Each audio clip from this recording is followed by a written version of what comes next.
नमस्कार दोस्तों, स्वागत है आप सबका हमारे यूट्यूब चैनल कंप्लीट जीके में।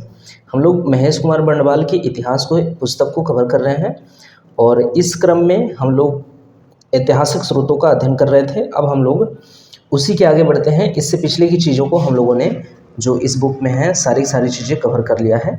आगे हम लोगों का थोड़ा सा रह गया है, इस पहले लेसन का कुछ भाग रह गया है, उसको पहले कंप्लीट कर लेते हैं। इसमें आज का जो हमारा पहला पॉइंट है वो ये है कि चीनी पर्यटकों में कुछ प्रमुख हैं। जैसे चीनी, हम लोग विदेशी विवरण के बारे में पढ़ रहे हैं। भारतीय इतिहास के जानकारी के स्रोतों में जो विदेशी विवरण प्रयोग किए जाते हैं उनका अध्ययन हम लोग कर रहे हैं। तो उसमें ये बताया जा रहा है कि चीनी पर्यटकों में प्रमुख जो है वो हैं फाहियान, वेनशोंग। ये दोनों बौद्ध थे और बौद्ध तीर्थों का दर्शन करने एवं बौद्ध धर्म का अध्ययन करने भारत आए थे। तो चीनियों में जो चीनी लेखक हैं या चीनी पर्यटक हैं जिनसे हमें भारत के इतिहास के बारे में कुछ जानकारी मिलती है, जिनके लेखों से, उनमें दो प्रमुख हैं फाहियान और वेनशोंग। ये दोनों बौद्ध थे और दोनों क्या बौद्ध धर्म और तीर्थों का दर्शन करने एवं बौद्ध धर्म का अध्ययन करने के लिए भारत आए हुए थे। फाहियान के बारे में कुछ बातें बताया जा रहा है कि यह गुप्त शासक चंद्रगुप्त द्वितीय के शासनकाल में आया था। तो ये महत्वपूर्ण है, इसको याद रखिएगा कि फाहियान किसके शासनकाल में भारत आया था। तो आप बताना है आपको कि चंद्रगुप्त द्वितीय विक्रमादित्य के समय में ये भारत आया था, इसके शासनकाल में भारत आया। उसने फो क्यू की, इसकी रचना भी याद रखिएगा, फो क्यू की इसकी रचना है किसका, फाहियान का। तो ये चीज़ें मिलाने के लिए आपके सामने आ सकती हैं। इसके अलावा इस तरह से भी पूछ सकता है कि फो क्यू की किसकी रचना है या फाहियान की रचना कौन सी है, जिससे गुप्त काल में भारत के सामाजिक, आर्थिक, धार्मिक परिस्थितियों पर प्रकाश पड़ता है। तो भारत के इतिहास पर इस तरह से इस पुस्तक का प्रभाव पड़ता है।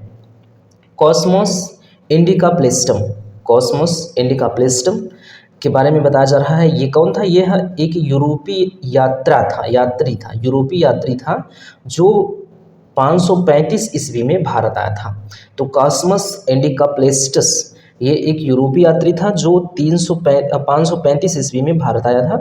क्रिश्चियन टोपोग्राफी नामक ग्रंथ की रचना की थी। तो ये याद रखिएगा कि क्रिश्चियन टोपोग्राफी ग्रंथ की रचना किसने की थी? कॉस्मोस इंडिका प्लेस्टस ने की थी। ठीक है, जिसने भारत श्रीलंका के व्यापारिक संबंधों का वर्णन किया। तो याद रखिएगा, प्राचीन भारत में भारत और श्रीलंका के बीच के व्यापारों का जो वर्णन है वो क्रिश्चियन टोपोग्राफी में मिलता है। क्रिश्चियन टोपोग्राफी की रचना किसने की थी? कॉस्मोस इंडिका प्लेस्टस ने की थी। वेनशोंग या तो फिर युआन च्वांग, ये जो है ये हर्षवर्धन के समय में 629 ईस्वी में भारत आया था। कब आया था? हर्षवर्धन के समय में भारत आया था। तो वेनशोंग कब आया था ये महत्वपूर्ण है। वेनशोंग ये आया था कब? हर्षवर्धन के शासनकाल में। ठीक है, सी यू की रचना की, इसने सी यू की रचना की। जो फाहियान की रचना है वो फो क्यू की है और जो वेनशोंग की रचना है वो सी यू की है। इसको याद रखिएगा। वेनशोंग के मित्र कौन? ही ली ने वेनशोंग की जीवनी लिखी है। तो वेनशोंग के मित्र हैं ही ली, इन्होंने वेनशोंग की जीवनी लिखी है। इसने हर्षकालीन राजनीति के साथ साथ धर्म, रीति रिवाज एवं समाज में आए परिवर्तनों का भी वर्णन किया है। किसने? ही ली ने। अब बात करें इत्सिंग के बारे में, तो यह 7वीं शताब्दी में भारत आया तथा नालंदा व विक्रमशिला विश्वविद्यालयों का वर्णन किया है इसने अपने लेख में। सुलेमान की बात कर लें तो यह 9वीं शताब्दी में भारत आया तथा पाल व प्रतिहार शासकों के विषय में ये लिखता है। ठीक है, अगला जो है वो है अल मसूदी। अगला जो विदेशी यात्री है वो है अल मसूदी। यह 1941 ईस्वी से 1943 ईस्वी तक भारत में रहा। उसने राष्ट्रकूट शासकों के बारे में लिखा है। तो अल मसूदी जो है वो राष्ट्रकूट शासकों के बारे में लिखता है। बात करें अल बरूनी के बारे में, अल बरूनी ये महमूद गजनवी का समकालीन था। इसने तहकीके हिंद या फिर किताब उल हिंद की रचना की, जिसमें कि भारत के निवासियों की तत्कालीन दशा का वर्णन किया गया है। तो ये चीज़ें कुछ थी इसके बारे में, विदेशी यात्रियों के बारे में। अब इनका एक डायग्रामेटिकल फॉर्म यहाँ पे दिया गया है, इसको हम लोग देख लेते हैं। ये महत्वपूर्ण हो जाता है। इसमें देखिए लेखक है कि लेखक यानी कि कौन सा लेखक है, यानी कि विदेशी लेखक कौन सा है, उसके बाद किसने कितने समय तक ये भारत में रहा है, उसके बाद उसकी रचनाएं क्या थी, और फिर यात्रा विवरण उन्होंने अपने इस पुस्तक में क्या लिखा है, ये सारी चीज़ें यहाँ पे दी गई हैं। तो ये सभी के सभी 7 लेखकों के बारे में यहाँ दिया गया है और सभी के सभी महत्वपूर्ण हैं। ठीक है, तो पहला जो हम लोगों के सामने दिख रहा है वो है फाह्यान। ये कौन था? एक बौद्ध भिक्षु था। फाह्यान एक बौद्ध भिक्षु था।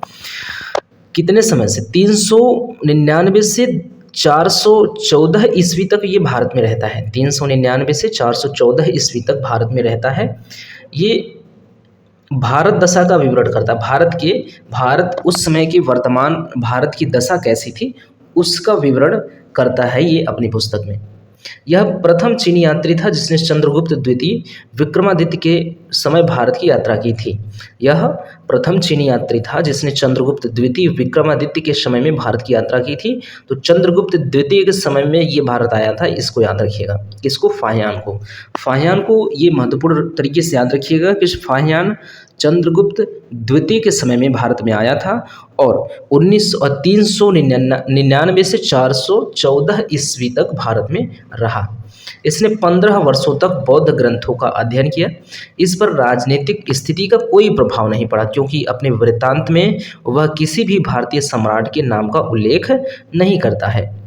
इसने गुप्त काल में वस्तु विनिमय का माध्यम कौड़ियाँ तथा चंद्रगुप्त मौर्य के राजप्रसाद यानी कि राजमहल को दिव्य निर्मित बताता है। तो जो चंद्रगुप्त मौर्य का जो महल है उसको ये बताता है कि ऐसा लगता है कि इसका निर्माण देवताओं ने करवाया है, इस महल का निर्माण देवताओं ने करवाया है, ये कहता है अपने पुस्तक में। ठीक है, उसके बाद ये गुप्त काल में जो विनिमय का माध्यम है, जैसे हमारे यहाँ पैसा होता है विनिमय का माध्यम, मुद्रा होता है, वैसे उसमें विनिमय का माध्यम जो था वो था कौड़ियाँ विनिमय के माध्यम हुआ करते थे। तो ये सारी चीज़ें बताता है। उसके बाद जो अगला हमारा लेखक है ये है सुंग युन। क्या है? सुंग युन। ये 512 से 513 ईस्वी तक भारत में रहता है। इसने बिहार व बंगाल की तत्कालीन राजनीतिक, आर्थिक व धार्मिक स्थितियों का उल्लेख किया है। अगला कौन सा है? अगला है वेनसोंग। ये 629 से 645 ईस्वी तक भारत में रहता है। इसकी जो रचना है वो है सी यू की। ये पाश्चात्य संसार के लेख है। वेनसोंग सम्राट हर्षवर्धन के समय भारत आया था। तो ये लाइन क्या है? महत्वपूर्ण है, इसको याद रखिएगा कि वेनसोंग कब आया था? वेनसोंग आया था सम्राट हर्षवर्धन के समय। और फाह्यान की बात करेंगे तो फाह्यान आया था चंद्रगुप्त द्वितीय या फिर विक्रमादित्य के शासनकाल में। तो वेनसोंग हर्षवर्धन के शासनकाल में आते हैं। इसने 13 वर्ष तक भारत में भ्रमण किया। इसने नालंदा विश्वविद्यालय में 6 वर्ष तक अध्ययन किया तथा कुछ समय हर्ष के दरबार में रहा। तो 6 वर्ष तक नालंदा विश्वविद्यालय में इन्हें पढ़ाई भी किया है और कुछ समय तक हर्षवर्धन के दरबार में भी रहा है। इसने हर्ष को शिलादित्य की उपाधि दी है। ये भी महत्वपूर्ण है कि हर्ष को शिलादित्य की उपाधि किसने दी है? तो वेनसोंग ने दी है। ये चीज़ याद रखिएगा। हर्ष को शिलादित्य की उपाधि किसने दी है? हर्ष को शिलादित्य की उपाधि दी है वेनसोंग ने। उसने दक्षिण भारत छोड़ करके लगभग संपूर्ण भारत का भ्रमण किया। यह यात्रियों का राजकुमार, शाक्यमुनि, नीति का पंडित के नाम से भी जाना जाता है। तो यात्रियों का राजकुमार किसको कहा जाता है? कभी अगर आपसे पूछे भारत में तो आप बताएंगे वेनसोंग को। ठीक है, यात्रियों का राजकुमार वेनसोंग को कहा जाता है। अगला जो हमारा लेखक है वो क्या है? ही ली है। ये 7वीं शताब्दी में भारत आता है। वेनसोंग की जीवनी पर इसने चर्चा की है। यह वेनसोंग का मित्र था। इसने वेनसोंग की जीवनी लिखी है। बस इतनी सी बात है इसके बारे में। और अगर हम लोग अगले लेखक की बात करें तो अगला है इत्सिंग। ये 673 से 675 तक भारत में रहता है। कब से कब तक? 673 से 675 तक भारत में रहता है। प्रसिद्ध बौद्ध भिक्षुओं की आत्मकथाएं इन्होंने लिखी हैं। चीनी बौद्ध यात्री जो नालंदा विश्वविद्यालय में अध्ययन कर रहा था उसके बारे में कहा जाता है कि वह त्रिपिटकों की 400 प्रतियां अपने साथ ले गया। त्रिपिटक मतलब सुत्त पिटक, विनय पिटक, अभिधम्म पिटक, जो धार्मिक उसका बौद्ध धर्म ग्रंथ है उसके बारे में बताया जा रहा है। तो इसकी 400 प्रतियां अपने साथ ले गया है। इसके वृत्तांत से भारतीय समाज की धार्मिक एवं आर्थिक दशाओं पर प्रकाश पड़ता है। एवं नालंदा व विक्रमशिला जैसे शिक्षण केंद्रों की शिक्षा प्रणाली व व्यवस्था का भी ज्ञान होता है। अगला कौन है? मात्वेन लिन। कौन है? मात्वेन लिन। ये 7वीं शताब्दी में भारत आया। इसने हर्षवर्धन के पूर्वी भारत पर आक्रमण अभियान का वर्णन किया है। तो ये भी महत्वपूर्ण है। तो हर्षवर्धन के पूर्वी भारत पर आक्रमण अभियान का वर्णन किसने किया है? मात्वेन लिन ने किया है। अगला है चाओजुकुआ। क्या है? चाओजुकुआ है। ये 1225 में भारत में आया और 1254 तक रहा। ये चू-फान-ची इसकी रचना है। चू-फान-ची इसने 13वीं शताब्दी के चीनी अरबी व्यापार का विवरण प्राप्त होता है। इससे जो है 13वीं शताब्दी के चीनी और चीनी अरबी व्यापार का विवरण प्राप्त होता है। तो ये रहा कौन सा? पहला लेसन हमारा कंप्लीट होता है। पहला लेसन भारत के इतिहास को जानने के स्रोतों से संबंधित था। दूसरा जो हम लोगों का अध्याय होगा वो होगा प्रस्तर युग यानी कि आदिम मानव। इसमें पाषाण काल के बारे में चर्चा होंगी। उसके बाद तीसरा जो हम लोगों का लेसन होगा वो होगा ताम्र पाषाण काल से रिलेटेड। उसके बाद हम लोग पढ़ेंगे सिंधु घाटी सभ्यता की ओर। तो हमारा पहला लेसन यहाँ पे अंततः समाप्त होता है। अब हम लोग मिलेंगे अगले वीडियो में नए अध्याय के साथ जो कि प्रस्तर युग है, आदि मानव के बारे में हमें पढ़ना है। ठीक है, मिलते हैं अगले वीडियो में। तब तक के लिए धन्यवाद। Thank you very much.